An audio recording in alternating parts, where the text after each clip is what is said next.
Hello everyone, welcome back to my channel. আজকে আমরা একটি স্ট্রাকচার নিয়ে আলোচনা করব।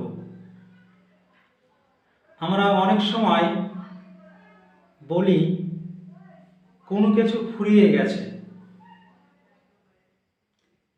কোনো কিছু ফুরিয়ে গেছে, সেটা ইংরেজিতে আমরা কিভাবে বলবো?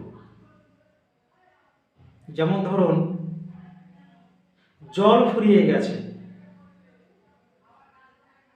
যদি ইংরেজিতে বলি তাহলে হবে ওয়াটার হ্যাজ রান আউট। খাবার ফুরিয়ে গেছে, ফুড হ্যাজ রান আউট। কালি ফুরিয়ে গেছে, ইঙ্ক হ্যাজ রান আউট। আমার টাকা ফুরিয়ে গেছে, মাই মানি হ্যাজ রান আউট।